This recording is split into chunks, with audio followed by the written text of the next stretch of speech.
గంగాపురం వెంకటరెడ్డి గారు కూడా మెచ్చుకోవడం జరిగింది. ఎందుకంటే భాషలో హిందీ భాషలో పట్టొచ్చింది, బాగానే మాట్లాడిండు అనే వరకు ఓకే. ఎప్పుడైతే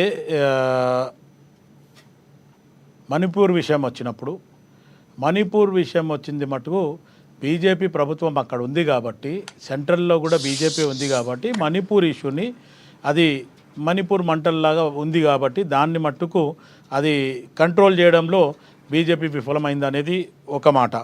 ఇక భారత్ జోడో యాత్ర అది అందరికీ తెలిసిందే. రాహుల్ గాంధీ గారు తిరగడము, ఆ తిరిగిన తర్వాతలో ఆయనలో కూడా కొంచెం మార్పులు రావడము, ప్రజా సమస్యల మీద ఆయనకి ఇంకా లోతుగా అవగాహన రావడము, ఇది భారత్ జోడో యాత్రలో జరిగింది.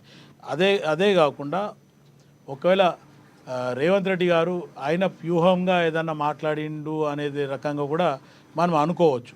ఎందుకంటే బీజేపీ సెంట్రల్లో బీజేపీ ప్రభుత్వం ఉంది, బీఆర్ఎస్ అక్కడికి సంబంధం లేదు, అది ఒక ప్రాంతీయ పార్టీ కాబట్టి.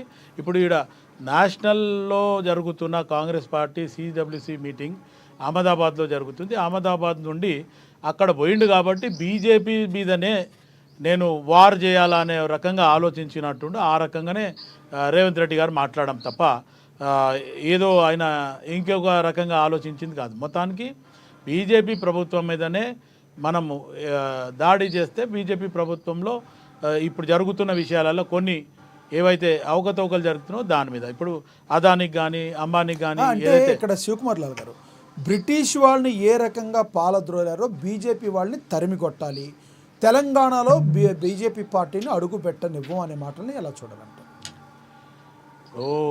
లక్ష్మీనా గారు ప్రాణ జరుగుతుంది సిడబ్ల్యూసి మీటింగ్, అది దేశం కోసం మాట్లాడుతుంది.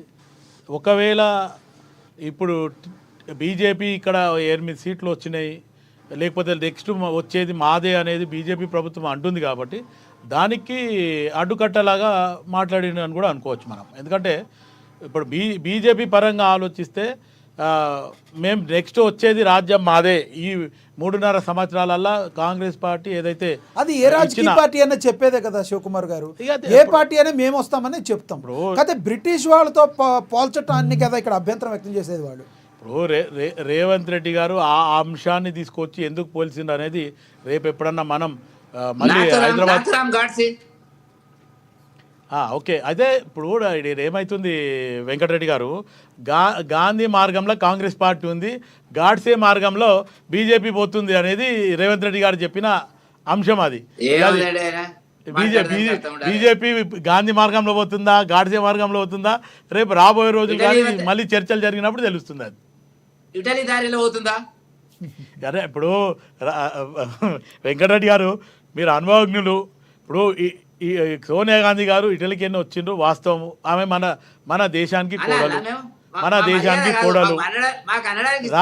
రాజీవ్ గాంధీ గారు భార్య కాబట్టి ఇటలీ దేశంకి వచ్చిన మన కోడలు మనం జనరల్గా సాంప్రదాయంగా మనం కోడలు అంటాము, మన ఇంటికి వచ్చిన వ్యక్తి కాబట్టి ఆ రకంగా మనం మాట్లాడాలి. కానీ ఇక మీరు రేవంత్ రెడ్డి అన్నట్టు మీరు కూడా ఇటలీ రాజ్యం అంటే అది నేనేం చెప్పలేను, అది మీకే వదిలేస్తాను. రైట్, మనతోటి రాజకీయ విశ్లేషకులు రామ్మోహన్ గారు నా రాయితో మాట్లాడదాం. రామ్మోహన్ గారు నమస్తే సార్. నమస్కారం రామ్మోహన్ గారు, రేవంత్ రెడ్డి గారు చేసిన వ్యాఖ్యలు నిన్న సిడబ్ల్యూసి మీటింగ్లో కొంత దుమారాన్ని రేపేవి. ప్రధానంగా బీజేపీ పార్టీని ఉద్దేశించి బ్రిటిష్ వాళ్ళతో పోల్చడం వెనుక బీజేపీ పార్టీ ఒక రకంగా ఇంకో రకంగా మాట్లాడుతున్నారు. ఒక్కొక్కళ్ళు కాంగ్రెస్ పార్టీ అంటే కరోనా పార్టీ అని, అంతకంటే డేంజరస్ అని రకరకాలుగా మాట్లాడుతున్న పరిస్థితి. ఈ మాటల యుద్ధానికి గల ప్రధానమైన కారణం ఏంటంటారు? రానున్న రోజుల్లో బీజేపీ వర్సెస్ కాంగ్రెస్గానే తెలంగాణలో జరగబోతుందా? తెలంగాణలో బీజేపీ పార్టీని అడుగు పెట్టనివ్వకూడదు, తరిమి కొట్టాలని రేవంత్ రెడ్డి మాట్లాడిన మాటల్లో ఆంతర్యం ఏంటంటారు? ఏదన్నా వ్యూహం ఉందా అనుకోవచ్చు? లక్ష్మణ గారు మీకు అట్లాగే లుకింగ్ యంగ్ మా శివకుమార్ గారు చాలా యంగ్ కనపడుతున్నారు. వారికి అట్లాగే వెంకటరెడ్డి గారు అనుప్రయోజనుడు. నా ఉద్దేశం అంటే మీ ఛానల్లో మా రాజమౌళి గారు కూడా వచ్చారు ఇప్పుడే. వస్తే చర్చ